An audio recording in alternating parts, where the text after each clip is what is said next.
Vala, night the 5th. Infected mad, he danced on his mountains, high and dark as heaven, now fixed into one steadfast bulk, his features stonify. From his mouth curses, and from his eyes sparks of blighting. Beside the anvil cold, he danced with the hammer of Urthona. Terrific pale Enitharmon stretched on the dreary earth, felt her immortal limbs freeze, stiffening, pale and flexible. His feet shrink, withering from the deep, shrinking and withering. And Enitharmon shrunk up all their fibers, withering beneath, as plants withered by winter, leaves and stems and roots decaying, melt into thin air, while the seed, driven by the furious wind, rests on the disty mountain's top. So Laus and Enitharmon shrunk into fixed space, stood trembling on a rocky cliff, yet mighty bulk and majesty and beauty remained, but unexpansive, as far from highest zenith, from the lowest nadir, so far as shrunk lost from the furnaces, a space immense, and left the cold Prince of Light bound in chains of intellect among the furnaces. But all the furnaces were out, and the bellows had ceased to blow. He stood trembling, and Enitharmon clung around his knees. Their senses unexpansive, and one steadfast bulk remain. The night blew cold, and Enitharmon shrieked on the dismal wind. Her pale hands cling around her husband, and over her weak head shadows of eternal death sit in the leaden air. But the soft pipe, the flute, the viol, organ, harp, and cymbal, and the sweet sound of silver voices calmed the weary couch of Enitharmon. But her groans drown the immortal harps. Loud and more loud, the living music floats upon the air. Faint and more faint, the daylight wanes. The wheels of turning darkness began in solemn revolutions. Earth convulsed with rending pangs, rocked to and fro, and cried sore at the groans of Enitharmon. Still, the faint harps and silver voices calmed the weary couch. But from the caves of deepest night, ascending in clouds of mist, the winter spread his wide black wings across from pole to pole. Grim frost beneath and terrible snow, linked in a marriage chain, began a dismal dance. The winds around on pointed rocks settled like bats innumerable, ready to fly abroad. The groans of Enitharmon shake the skies, the laboring earth, till from her heart, rending his way, a terrible child sprang forth, in thunder, smoke, and sullen flames, and howlings, and fury, and blood. Soon as his burning eyes were opened on the abyss, the horrid trumpets of the deep bellowed with bitter blasts. The enormous demons woke and howled around the newborn king, crying, "Luva, king of love, thou art the king of rage and death." Urizen cast deep darkness round him. Raging Luva poured the spears of Urizen from chariots round the eternal tent. Discord began. Then yells and cries shook the wide firmament. Where is sweet Vala, gloomy prophet? Where the lovely form that drew the body of man from heaven into this dark abyss? Soft tears and sighs. Where are you? Come forth, shout on bloody fields. Show thy soul, Vala. Show thy bow and quiver of secret fires. Draw thy bow, Vala, from the depths of hell, thy black draw, and twang the bowstring to our howlings. Let thine arrows black sing in the sky as once they sang upon the hills of light, when dark Urthona wept in torments of the secret pain. He wept and he divided, and he laid his gloomy head down on the rock of eternity, on darkness of the deep, torn by black storms and ceaseless torrents of consuming fire. Within his breast his fiery sons chained down and filled with cursings. And breathing terrible blood and vengeance, gnashing his teeth with pain, let loose the enormous spirit in the darkness of the deep. And his dark wife, that once fair crystal form divinely clear, within his ribs producing serpents whose souls are flames of fire. But now the times return upon thee. Enitharmon's womb now holds thee, soon to issue forth. Sound, clarions of war, call Vala from her secret recess in all her dark deceit. Then rage on rage shall fierce redound out of her crystal quiver. So sung the demons round Red Orc, and round faint Enitharmon. Sweat and blood stood on the limbs of Loss. In globes his fiery eyelids faded. He roused, and he seized the wonder in his hands, and went shuddering and weeping through the gloom and down into the depths. Enitharmon nursed her fiery child in the dark deeps, sitting in darkness. Over her loss mourned in anguish fierce, covered with gloom. The fiery boy grew, fed by the milk of Enitharmon. Loss around her builded pillars of iron and brass and silver and gold, fourfold in dark prophetic fear. For now he feared eternal death and utmost extinction. He builded Gulganuz on the lake of Udan-Adan, upon the limit of translucence. Then he builded Lubin. Tharmas laid the foundations, and Loss finished it in howling woe. But when 14 summers and winters had revolved over their solemn habitation, Loss beheld the ruddy boy, embracing his bright mother, and beheld malignant fires in his young eyes, discerning plain that Orc plotted his death. Grief rose upon his ruddy brows. A tightening girdle grew around his bosom like a bloody cord. In secret sobs he burst it. The next morn another girdle succeeds around his bosom. Every day he viewed the fiery youth with silent fear, and his immortal cheeks grew deadly pale. So many a morn and many a night passed over in dire woe, forming a girdle in the day and bursting it at night. The girdle was formed by day, by night was burst in twain, falling down on the rock, an iron chain link by link locked. Enitharmon beheld the bloody chain of nights and days depending from the bosom of Loss, and how with grinding pain he went each morning to his labors with the spectre dark, called it the chain of jealousy.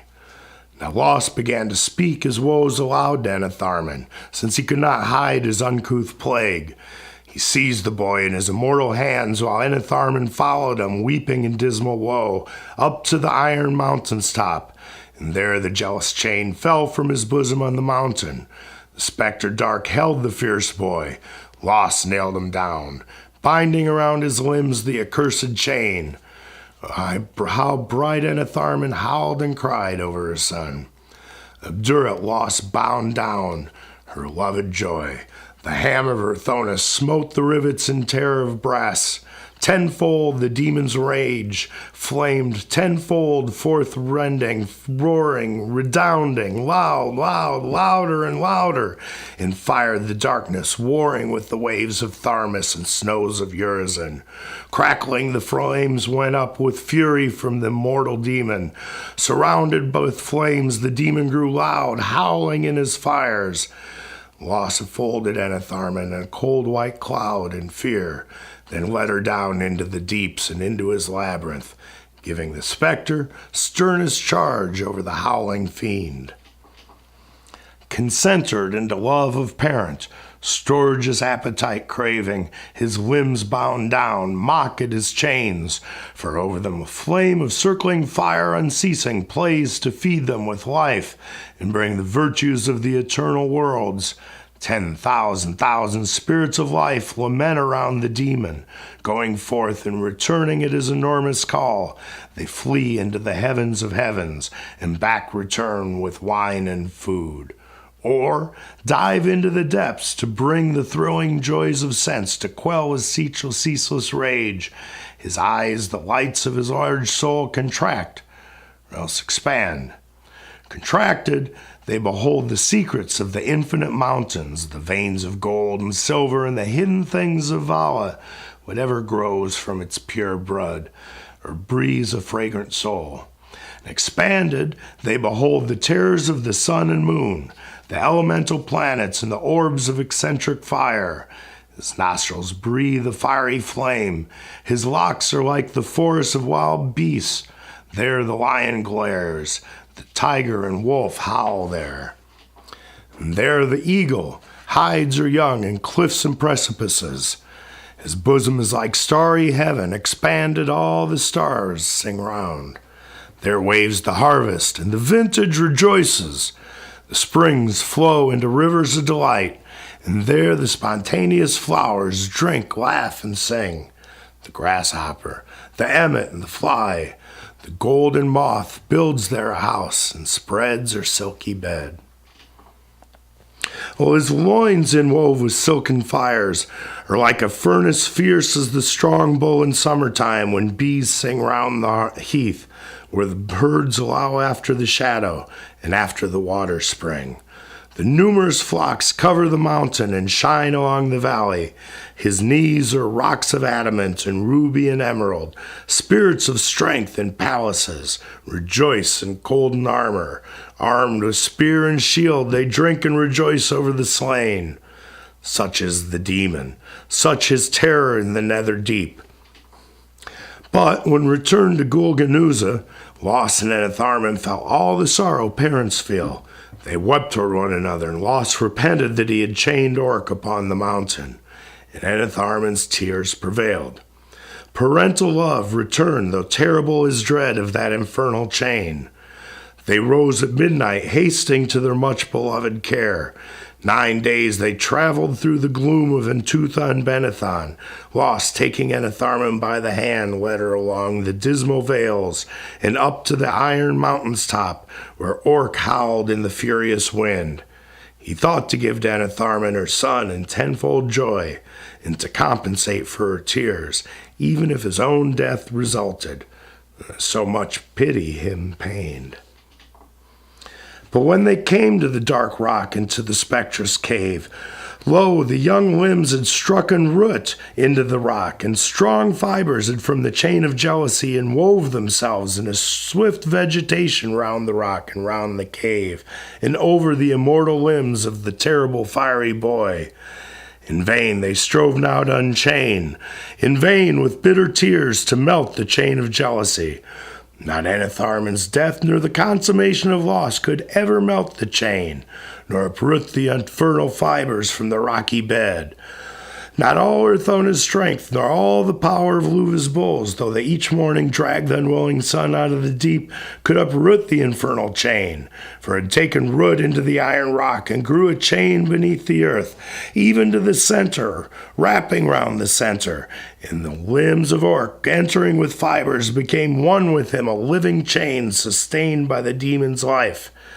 Despair and terror and woe and rage enwrap the parents in cold clouds as they bend howling over the terrible boy, till fainting by his side the parents fell. No, not long they lay. Urthona's spectre found herbs of the pit, rubbing their temples, he revived them. All their lamentations, I write not here, but all their afterlife was lamentation. When satiated with grief, they returned back to Gulganuza.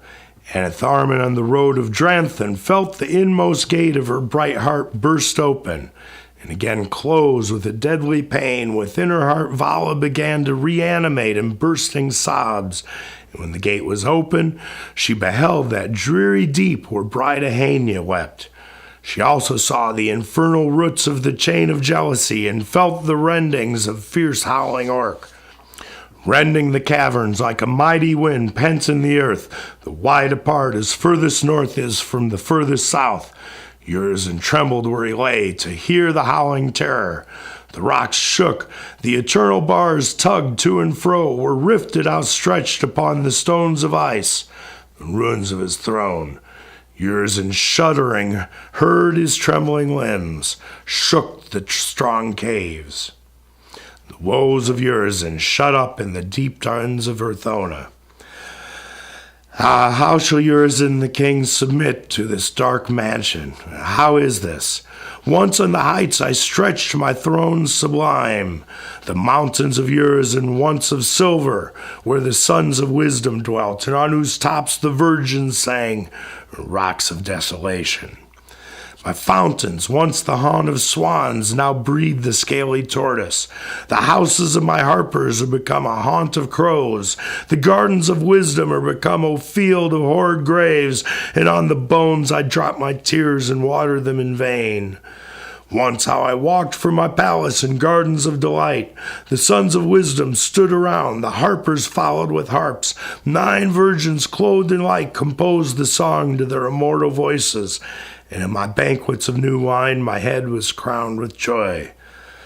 Then in my ivory pavilions I slumbered in the noon, and walked in the silent night among sweet-smelling flowers, till on my silver bed I slept, and sweet dreams round me hovered. But now my land is darkened, and my wise men are departed. My songs are turned to cries of lamentation heard on my mountains, and deep sighs under my palace roofs, because the steeds of Urizen, once swifter than the light, were kept back from my lord, and from his chariot of mercies. Oh, did I keep the horses of the day in silver pastures? Oh, I refused the lord of day as the horses of his prince. Oh, did I close my treasures with roofs of solid stone, and darken all my palace walls with envyings and hate?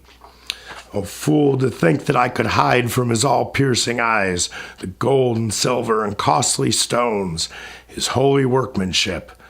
Oh, fool, could I forget the light that filled my bright spheres was a reflection of his face who called me from the deep?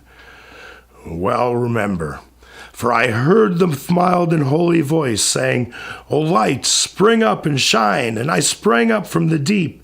He gave to me a silver scepter, and crowned me with a golden crown, and said, Go forth, and guide my son who wanders on the ocean. But I went not forth.